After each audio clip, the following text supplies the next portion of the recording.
sa lahat ng mamamayan na umaasam ng tunay na pagbabago at kaginhawaan sa buhay. Bago ang lahat, mamamayan muna. At ngayon, narito ang inyong lingkod, Cora Alma De Leon.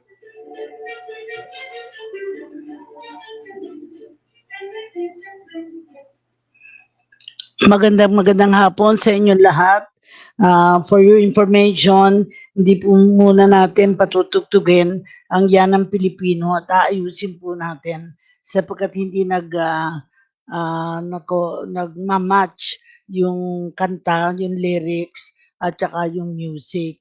Pero para sa kalaman ng lahat, please like and share our live video in our FB page, Broad Stream Cast Communicators. Follow me on Facebook at Cora Alma De Leon, or you may call me or contact me at 0918-912-3546. Babasahin ko ngayon ang aking reflection for today. Yung dating ginagawa ko sa SOS, Servisyo Ora mismo, ay inilipat ko na dito sa Bago ang Lahat, Mamamayan muna. Today is Thursday. For Bago ang Lahat, starting this month, I will add, today is to add to my reflection and those of others who posted messages. Today from a regular sender, ang sabi niya, may God's richest blessings be upon you today, and may those blessings flow through you to touch the lives of everyone you meet. Be a blessing to others. May God let you feel that you have lots of His blessings in your heart, with love that keeps His presence near, with faith that conquers doubts and fears, and whatever things you ask in prayer, believe and you shall receive them. And therefore, blessed night tonight. In addition, babasahin ko din yung message ni retired Chief Justice Hilarion Davida Jr. when he wrote, "We welcome this day, the 7th of July, by being happy. Happy are the people whose lives are simple. They do not ask, they give. They do not keep, they share. They do not beg, they offer. They make this world a wonderful place to live in. Verily, happiness and joy to be felt and enjoyed should be shared. One can only enjoy life if everyone around him is also happy. Happiness multiplies. Let us always be multipliers." Thank you very much, retired Chief Justice Hilarion Davide Jr., for reminding us that we should welcome today. At katulad ng dati, pagpapatuloy natin yung prayer for the nation na sinasabi natin bago magsimula ang programa natin. Sa Bago ang Lahat, Mamamayan muna. Lord, let me be the change I want to see, to do with strength and wisdom all that needs to be done, and become the hope that I can be. Set me free from my fears and hesitations. Grant me the courage and humility. Fill me with spirit to face the challenge and start the change I long to see. Even if I'm not the light, I can be the spark in faith, service, and communion. Let us start the change we want to see, the change that begins in me. And to make that happen, ay babasahin natin yung panunumpa sa Watawat na binasa ko for 35 years. Ako ay Pilipino, buong katapatang nanunumpa sa watawat ng Pilipinas at sa bansang kanyang sinasagisag, na may dangal, katarungan at kalayaan, na pinakikilos ng sambayan ng makadiyos, makakalikasan, makatao at makabansa. At nandito na ang si Dr.Reymund Arcega at siya na ang magbibigay ng panunumpa ng kawani. Go ahead, Raymond.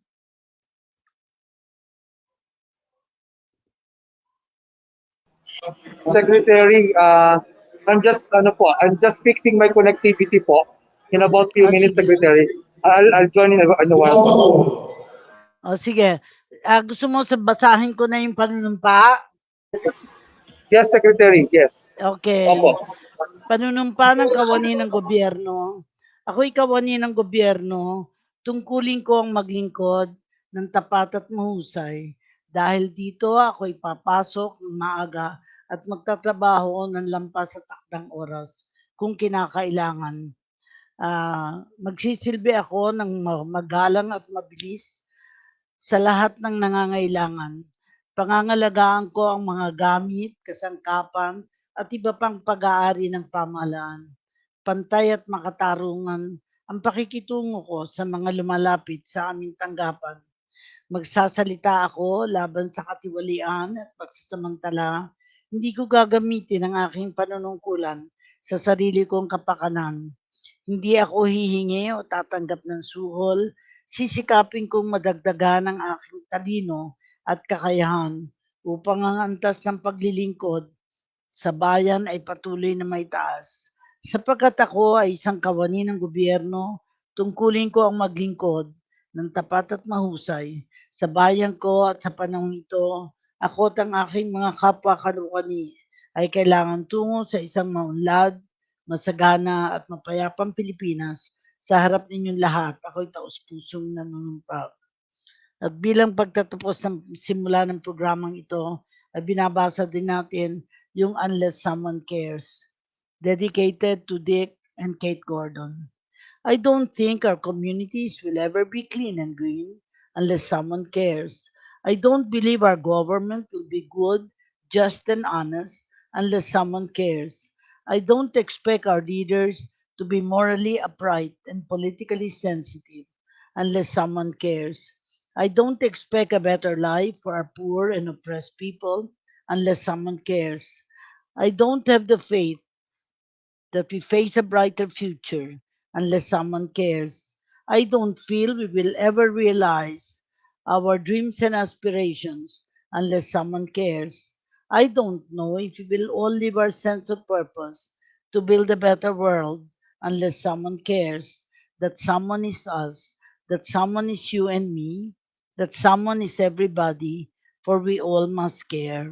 At tamang-tama, ang dapat sana ngayong araw na ito ay simulan na ng health justice. Subalit si Commissioner Mary Ann Fernandez ay Mendoza ay nag-request na bigyan ng 2 weeks sila ng pagkakataon para ayusin ang kanilang programa. At pumayag naman ako. Kaya today, wala po tayong bisita, kundi magkakaroon lang kami ng discussion with Dr.Reymund Arcega kung ano na ang sitwasyon ng ating pamahalaan, ano na ang sitwasyon ng side ng education habang siya ay nagko-connect pa. Titingnan natin kung makaka-connect siya. But in the meantime, meron pa din akong dadagdagan ko yung today is Thursday. Sabi dito, every sunset gives us one day less to live, but every sunshine, on the other hand, every sunrise gives us the one day more to hope. So hope for today after Monday, Tuesday, Wednesday of struggles to earn a living, not just to exist, being simply thankful in order circumstances is a sign of strong faith. Weaving a smile in time of trials simply means living at peace with our God. Today, at bago ang lahat, mamamayan muna, we once more recite our familiar refrain. At dito nga ang aking binasa, yung unless someone cares. I hope, Raymond, you're already able to come in. In the meantime, may mga messages akong natanggap at babasahin ko muna ito, no? From Marina Tabamo, if your heart is pure, you will approach life without malice. You will not question motives of everyone around you. You will not doubt the truth of everything others tell you. You will not look for a fault in others. Instead, you will look for the good in, in their finding what is praiseworthy. You will seek what is good rather than what is evil. In addition, you have a choice each and every single day. I choose to feel blessed. I choose to feel grateful. I choose to be excited. I choose to be thoughtful. I choose to be happy. palagi natin sinasabi na we also need to be thankful. Remember how rich you are. Your family is priceless. Your friends are rare pearls. Your time is gold. Your health is wealth. So habang iniintay natin si Dr. Reymond Arcega, we don't stop playing because we grow old. As we grow old, because we stop playing, according to George Bernard Shaw. Excuse me. Reasons why government gives discounts to senior citizens. This must be a joke. Food, marami ang bawal. Transportation, nahihirapan ng sumakay. Groceries, di na kayang magbuhat. Cinema, malabo na ang mata. Concert, mahina na ang pagdinig. Gamot, hirap ng lumunok. Hotels, ano naman ang gagawin doon? Ibig sabihin to, enjoy lesson talaga. Enjoy life while you're still young. Don't wait for discounts. And hopefully, nandito na si Dr. Raymond. Pwede sigurong i-ano na natin siya. Ano, wala pa? Hindi pa available? O sige, what I will do is, i-report nyo lang sa inyo na pag Tuesday, ang ating guest will be on mental health issues. Pag Thursday ay ang health justice na unfortunately hindi pa ngayon magsisimula. And pag Saturday ay Girl Scout of the Philippines. Last, of course, Saturday, we had Dr. Cristina Nina Dim Yuson, National President, and we had Miss Justine Danielle P. Bautista, Member at Large of the Central Board, Chairperson of the Program Committee. Mahalaga po na maunawaan ninyo bakit natin ginagawa ito. Una sa lahat, ang tinalakay naman natin ng Martes ay tungkol sa World Association of Psychosocial Rehab. Nire-review ko lang ho ito para maunawaan nyo yung mga hindi ho nakarating, nakapakinig, ay sasabihin ko lang na ang WAPR or World Association for Psychosocial Rehab is a non-profit organization with multidisciplinary representation, including psychiatrists, psychologists, social workers, public administrators, media, and mental health practitioners. We are one of the 81 member countries of the Global World Association for Psychosocial Rehabilitation and participate in various committees of this global organization.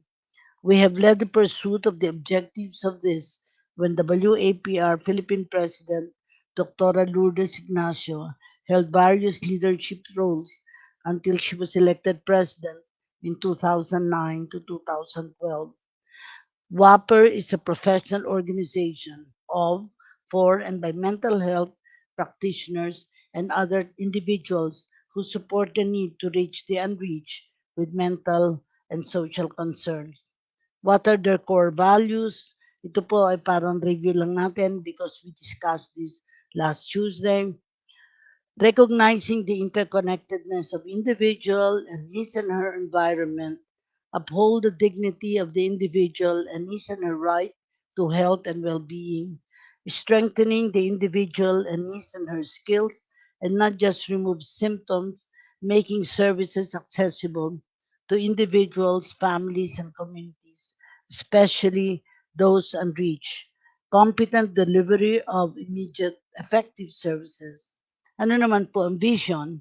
We envision the WAPR Philippines to be a technical resource generator and repository of knowledge, professional skills, and information on effective mental health care, the purveyor of relevant positive values as a platform to reach the unreached for mental health services, and the engine for the effective treatment to transform lives and promote psychosocial well-being.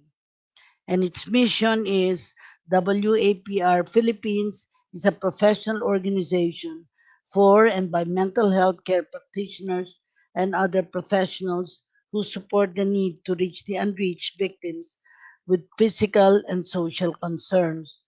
The mission is to promote and sustain the provision of psychosocial care to individuals and families in communities afflicted by mental and psychosocial disorders and physical and natural disasters. What are the key mental health issues that WAPR is currently addressing? During the pandemic, there has been an increase in cases of depression and anxiety as gleaned. The DOH estimates that at least 3.6 million Filipinos are facing mental health issues during the pandemic, including depression, substance use disorders such as alcohol use disorder, and mood disorders like bipolar disorder. COVID-19 infection in itself has been found to directly impact a person's mental health. The Philippines World Health Organization Special Initiative for Mental Health conducted in the early part of 2020 shows that at least 3.6 million Filipinos suffer from one kind of mental, neurological, and substance use disorder. Nabasa ko na to earlier, no? Mental illness is the third most common disability in the Philippines. Around 6 million Filipinos are estimated to live with depression and anxiety, making the Philippines the country with the third highest rate of mental health problems in the Western Philippine region. Prevention of mental disorders is including the propensity for suicide. Now, currently, what are the programs of WAPR?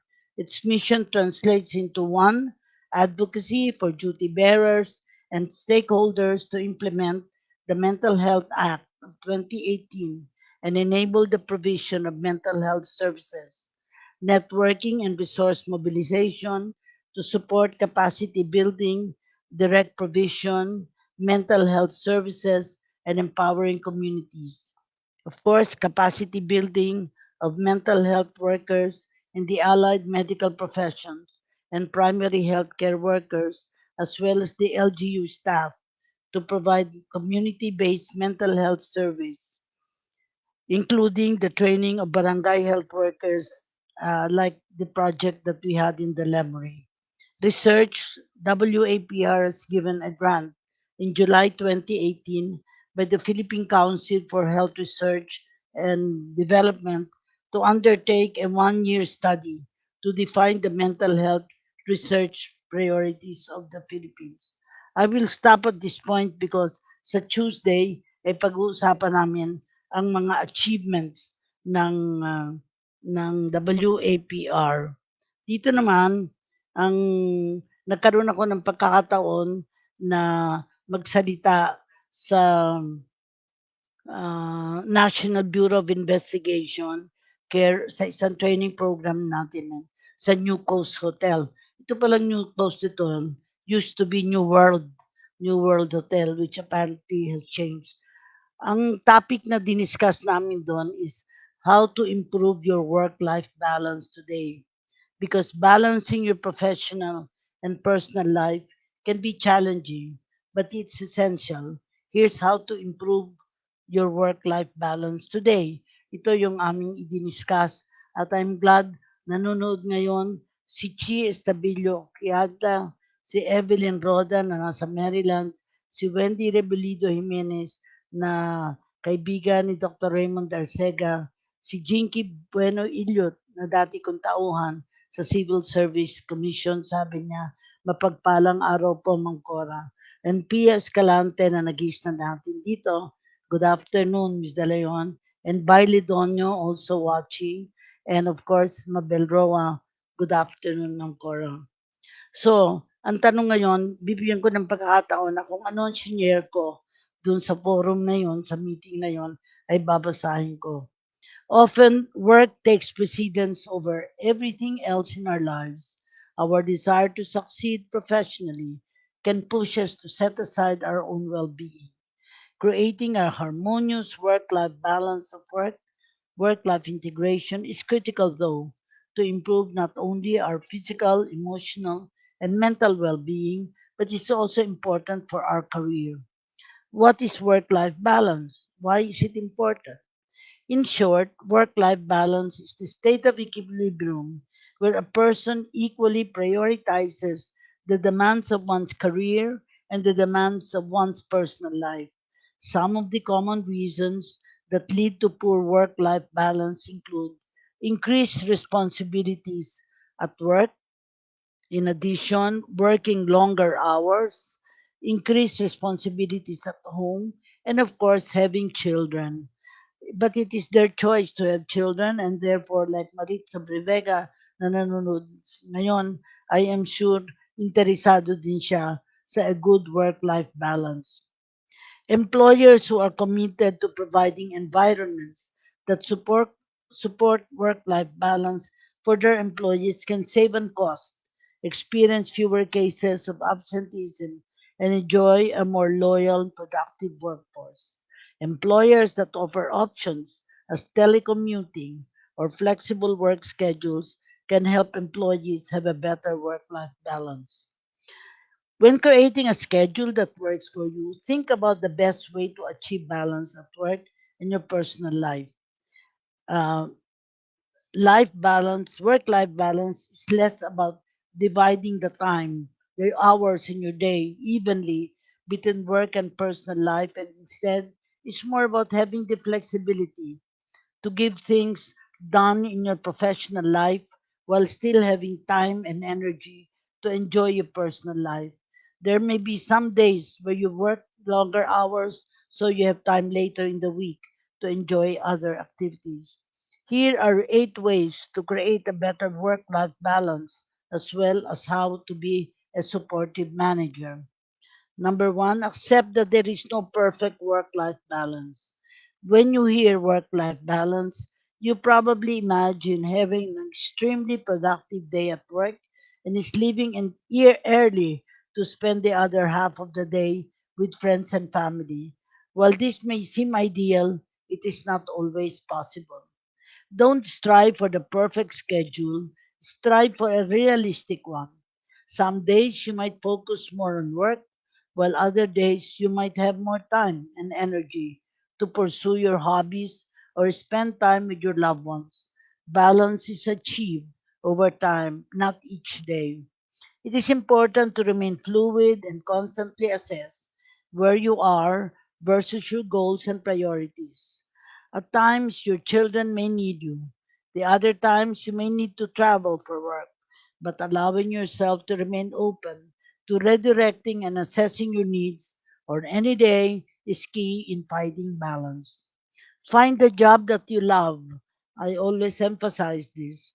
Although work is an expected societal norm, your career shouldn't be restraining. If you hate what you do, you aren't going to be happy, plain and simple. You don't need to love every aspect of your job, but it needs to be exciting enough that you don't dread getting out of bed every morning. It is recommended that finding a job that you are so passionate about, you would do it free. If your job is draining you and you're finding it difficult to do the things you love outside of work, something is wrong. You may be working in a toxic environment for a toxic person or doing a job that you truly don't love. If this is the case, it is time to find a new job. Priorities for your health, prioritize your health. Your overall physical, emotional, and mental health should be your main concern. If you struggle with anxiety or depression, or think therapy would benefit you, fit those sessions into your schedule, even if you have to leave work early or ditch your evening spin class. If you are battling a chronic illness, don't be afraid to call in sick or rough days. Overworking yourself prevents you from getting better, possibly causing you to take more days off in the future. Prioritizing your health first and foremost will make you a better employee and person. You will miss less work, and when you are there, you will be happier and more productive. Prioritizing your health doesn't have to consist of radical or extreme activities. It can be as simple as daily meditation or exercise. Number four, don't be afraid to unplug. Cutting ties with the outside world from time to time allows us to recover from weekly stress and gives us space for other thoughts and ideas to emerge. Unplugging can mean something simple like practicing transit meditation on your daily commute instead of checking work emails. It is also just suggested that when you travel with your boss for work, she'd look over to find him reading a novel while she would be doing something work related. I didn't understand at the time that he was giving himself a break and decompressing while I was leading myself to potential burnout, said the staff.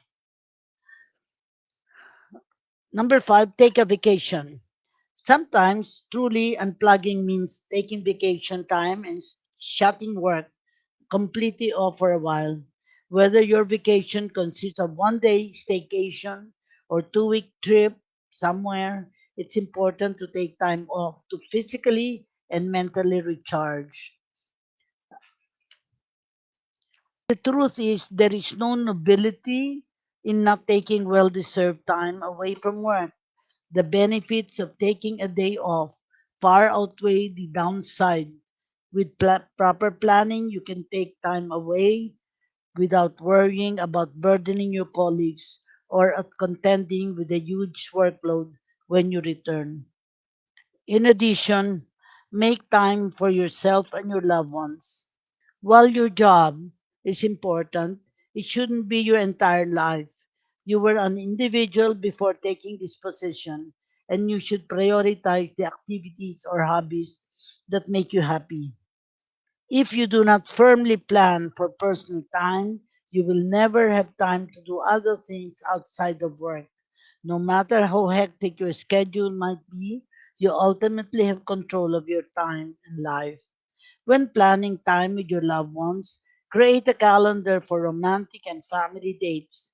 It may seem weird to plan one on one time with someone you live in, but it will ensure that you spend quality time with them without work life conflict. Just because work keeps you busy doesn't mean you should neglect personal relationships. Realize that no one at your company is going to love you or appreciate you the way your loved ones do. Also, remember that everyone is replaceable at work, and no matter how important you think your job is, the company will not miss a beat tomorrow if you are gone. Number seven, set boundaries and work hours. Set boundaries for yourself and your colleagues to avoid burnout. When you leave the office, avoid thinking about upcoming projects or answering company emails. Consider having a separate computer or phone for work so you can shut it off when you clock out. If that isn't possible, use separate browsers, emails, or filters for your work and personal platforms. Additionally, whether you work away from home or at home, it is important to determine when you will work and when you will stop working. Otherwise, you may find yourself answering work related emails late at night during vacations or even on weekends. We're advised that notifying team members and your manager about boundaries beyond which you cannot be accessible because you're engaged in personal activities. This will help you ensure that they understand and respect your workplace limits and expectations. Set goals. Number eight, set goals and priorities and stick to them. Set achievable goals by implementing time management strategies, analyzing your to do list, and cutting out tasks that have little to no value. Pay attention to when you are most productive at work and block the time off from your most important work related activities. Avoid checking your emails and phone every 3 minutes, as those are major time-consuming tasks that derail your attention and productivity. Structuring your day can increase productivity at work, which can result in more free time and of course result in more and to relax outside work. At tamang-tama, nandito na si Dr. Reymond Arcega. He will take care of the last half hour. At ang unang subject natin what do you think of the rise of the flexible workplace? Remember, because of the pandemic, work at home ang nangyari. Ano sa palagay mo naging result at ano ngayon ang inyong hinaharap from among the school work? By the way, nanonood sa atin si Marina Mensch, Maritza Rebega, si Rabbit Toching. Blessed afternoon, Mang Cora. And Celia Capadocia, Yanko ng DSWD. Go ahead. Ang pag-usapan natin yung flexible workplace. Go ahead, Raymond. Mukhang busy pa. Magandang hapon po sa mga tagapanood at tagapakinig ng ating programa. Isa pong karangalan na makasama namin kayo ngayong hapon sa radyo. Secretary, good afternoon. Yeah, flexible work. Alam mo, ang tanong lang naman dito, Secretary, ay compromise yung productivity ngayon ng flexible work. Kasi ako, Secretary, naniniwala ako na maganda ho yung flexible work. Kasi ho, ito ay magkabibigay, hindi naman ho kasi i-ikli yung oras ng kanilang pagsisilbi.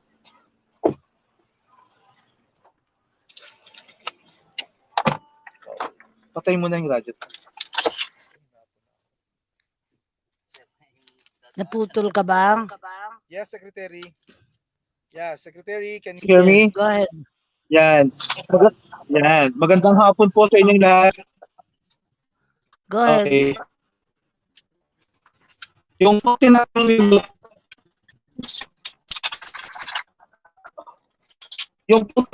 ninyo, Flexible workplace, flexible working hours, siguro. I think I'm asking you, how do you apply it for yourself? And of course, yung inyong mga cohorts ng mga guro at saka nagtatrabaho sa mga universities. Go ahead. Secretary, hindi ko po kayo nakikita. Narinig niyo po ako?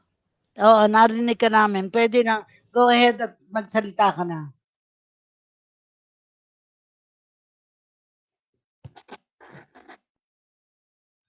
Hindi ba kaya? Wala uli? Sige, papagpatuloy ko na yung flexible working hours, no? Tapos bumalik ka na lang kung okay. Oh, ayan na siya. O sige. Pag napapag-usapan ng flexible workplace muna. In other words, pwede nagtatrabaho sa bahay, nagtatrabaho sa library, nagtatrabaho sa bahay. Anong masasama mo dito? Kasi remember, nagkaroon tayo ng walang face-to-face, di ba? Kaya ikwento mo yung karanasan mo sa mga state colleges and universities. Una, Secretary, wala na po tayong magagawa, no? Kundi tanggapin ang options ng flexible work. Kasi nga po, ito ay tumutugon din sa issue ng pamahalaan na maprotektahan ang buhay ng mga tao. So, ang flexible work po kasi ay isang tugon upang mapababa mapababa ang insidente, no, ng infected ng virus. At lalo na ngayon na hindi naman natin alam kung matatapos na to o hanggang kailan ito. Ang pangalawa po, ang flexible work ay tumutugon din sa economic needs ng mga tao. Ano po? Kasi sa halip po kayo pumasok ng 5 araw, alas 8 hanggang alas 5, ito po ay magkakaroon po kayo ng pagpipilian kung ilang oras po, kung 4 na araw o kung ilang oras ito. Ang importante po dito ay nadi-deliver pa rin ang 40 hours, no, na nire-require ng ating bureaucracy. Ang kailangan lang po siguro ng mga government agencies, no, at kahit ng pribadong nag-a-adapt ng flexible work ay magkaroon ng systems, no, and procedures and institutions to make sure that it will not be ano po, it will not be abused, no? Kasi ang atin naman po ngayon ay outcomes based and output oriented, secretary, no? Hindi naman porket pumasok ka ng 8 to 5 totoong nagtrabaho ka, di ba? At hindi naman porket kalahating araw ka lang, ay wala ka rin nagawa. Marami akong alam na kung pumasok 8 oras, pero wala naman din pong ginagawa, kundi umikot ng umikot at magtelebabad. Ang importante po siguro dito, Secretary, ay define natin ano bang deliverable ng isang empleyado sa loob ng 8 oras sa isang araw. At hayaan natin i-deliver niya yun kung saan man siya naandoon. Immaterial po, Secretary, no? Kung ano po ang kanyang, kung nasan po siya, hanggat na-deliver niya. Kung ikaw ay HR staff, dapat makapag-recruit ka, for example, di ba, ng ganitong number of applicants a day.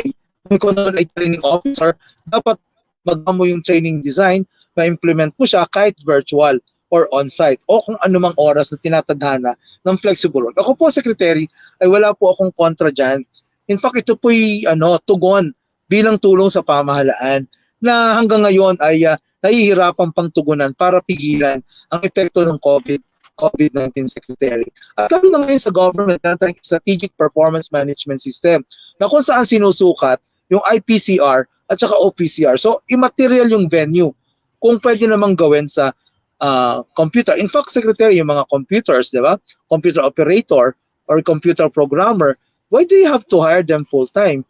They're about programming, di ba? So pag program nila yan, kahit hindi mo sila kuhaning full-time o kahit hindi sila magtrabaho ng 8 oras at kahit walang oras sa on-site kasi they are doing computer programming. Ibig sabihin yan ang trabaho na pwede naman nilang gawin, no?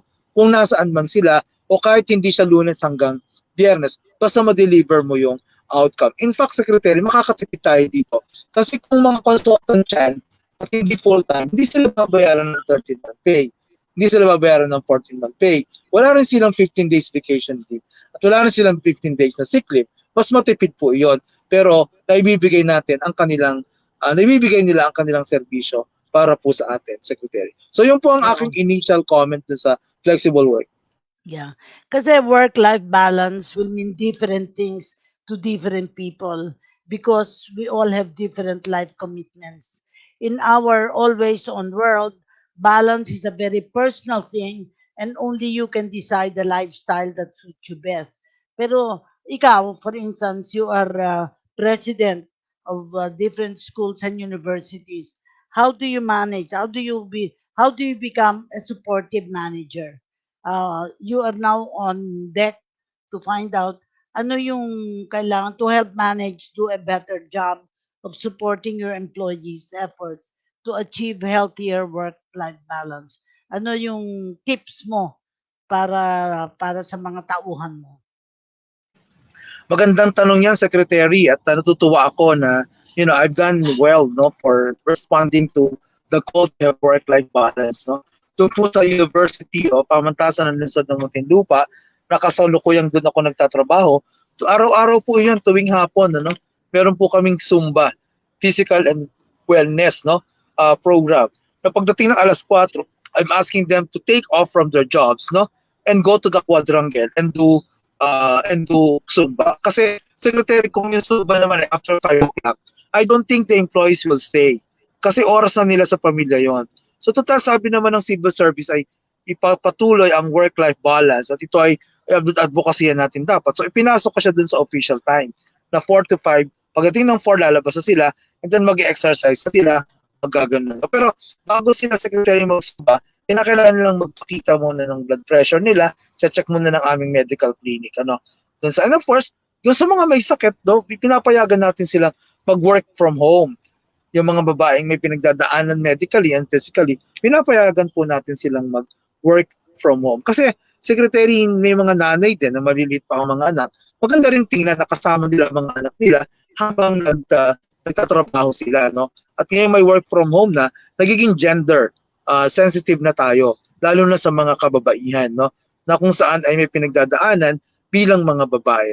So, yan siguro, initially, Secretary, ang ginagawa natin, bilang tugon sa panawagan na magkaroon ng work-life balance, no, sa government. And then sa umaga, Secretary, 8 to 9 naman, pagdating sa umaga, meron kaming IATF, no?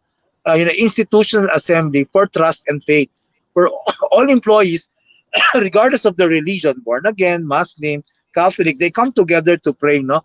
For the country, for the institution. So 8 to 9, IATF, and then 45 Zumba. The other one is spiritual, and then in the afternoon naman is physical. And then from 9 o'clock up to 4 o'clock, that is when they're working already, no? There are specific assignments in the organization. So ito initially, Secretary, ang ginagawa natin, no, sa University of the City of Muntinlupa bilang tugon sa panawagan, no, na magkaroon ng work-life balance at ganoon din, Secretary, bilang tulong na rin sa ating mga empleyado, no, at nang maging masaya sila habang ginagawa nila ang kanilang mga trabaho. Nanonood at nakikinig sa atin si Lita Bautista. I think dati siya nagtatrabaho sa Civil Service Commission.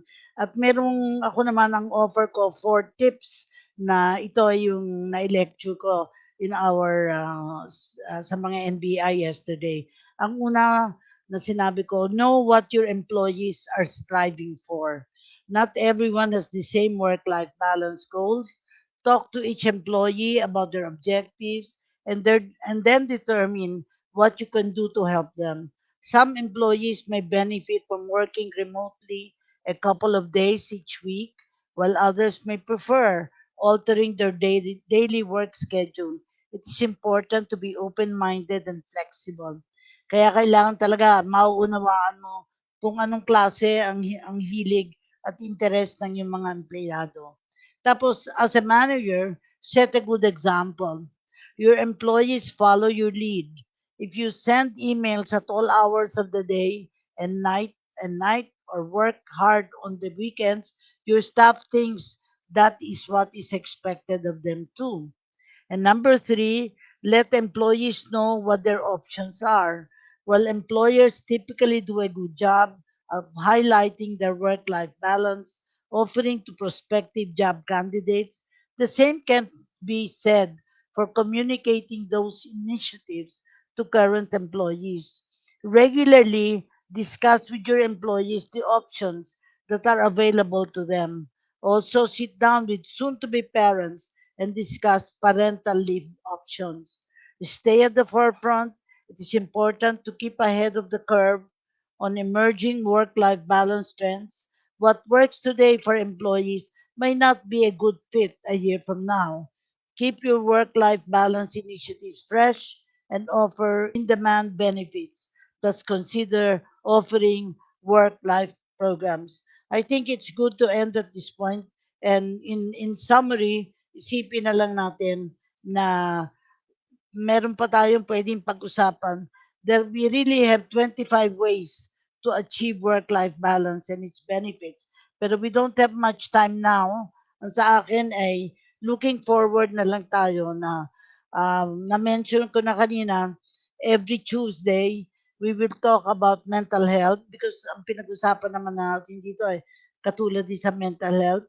Pag Thursday is health justice at pag Sabado, organizations like Girl Scouts will be sharing with us their experiences, and we will also ask organizations like later on YWCA, YMCA, Boy Scouts, at yung mga iba pang mga organizations na tumutulong, naka-organize sa mga NGOs para ma-brighten ang kanilang buhay.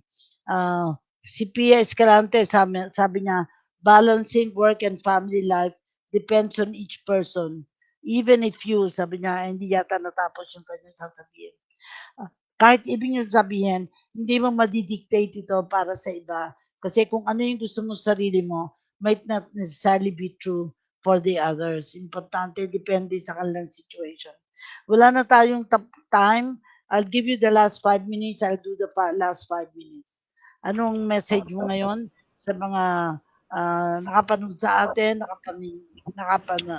nakapakinig sa atin? Go ahead. Una tigit sa lahat,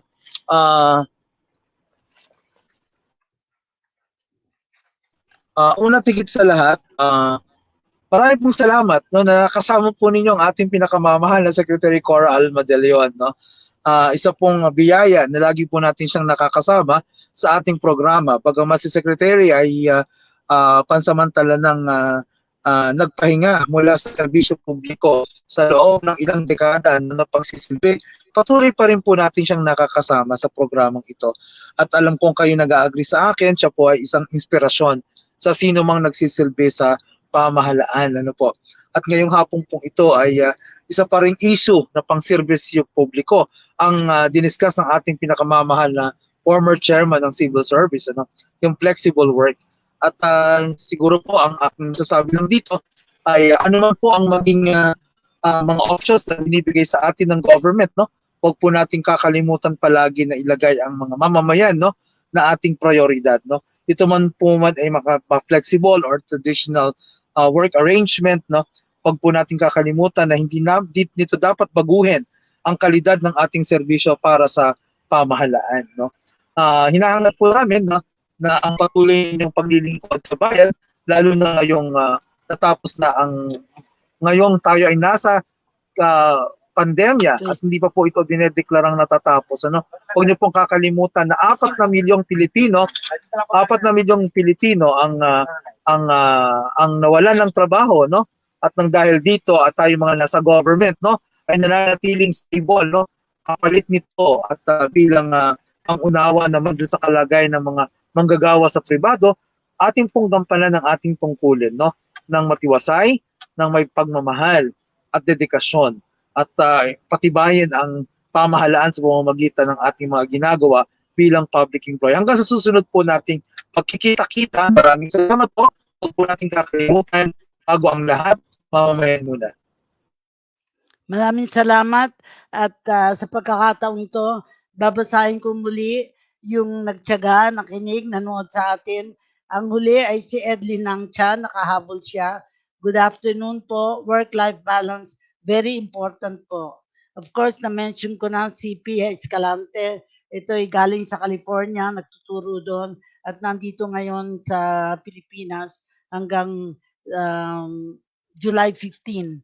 Sabi nga niya, balancing work and family life depends. Ang sabi niya ito, nabasa ko na. Depends how they value their family life. Many will take advantage of spending more time with their loved ones and others will still do whatever they have been doing. Correct ka dyan. Susundin lang ka lang sarili. Si Lita Bautista, nagpapasalamat ako kasi nakapakanog ka na ngayon. Si Susan Labsang, kaibigan mo ito, kasama mo ito, Raymond. Of course, si Celia Capadocia Yanko, na nabasa ko na rin kanina na nanonood sa atin, dati Secretary ng Department of Social Welfare and Development, and si Rabbit Toching, blessed afternoon, Ma'am Cora, at sa lahat po ng nanonood. Si Marit Sobrevega, inuulit ko, pasasalamat namin na patuloy ang pagpapanood mo sa ating programa. At si Mabel Roa, good afternoon, Ma'am Cora. Yes, hindi lang ako, handito na rin si Raymond, although na-delay siya ng half an hour. And by Ledonio, thank you for watching also. And I hope you found it helpful. And sa susunod na episode natin, ay titingnan natin kung mamimit natin ang mga needs ng mga nanonood, kung ano pa ang gusto nilang topic. Of course, some of them wants to discuss politics or political agenda. Bibigyan natin ng pagkakataon sa abot ng ating makakaya sapagkat ang programa natin ay bago ang lahat, mamamayan muna. Sana po ay nag-enjoy kayo kahit na at the beginning I felt alone, pero kahit papano ay tinuloy po natin ang programang bago ang lahat, mamamayan muna. Maraming salamat. Pipilitin naming matutog sa susunod na episode natin yung Yan ang Pilipino. Titingnan natin kung ano yung pwedeng magawa para makorekt yung problema natin na out of sync yung video at saka yung music. Maraming salamat sa inyong lahat nanonood, nakinig sa atin at I hope hindi kayo magsasawang makinig sa ating programa every Tuesday, Thursday, and of course Saturday. Maraming salamat. Sa Sabado po ay babalik ang Girl Scouts, magdi-discuss kila kung ano yung mga ginagawa nila, ano ang achievements nila. Thank you very much.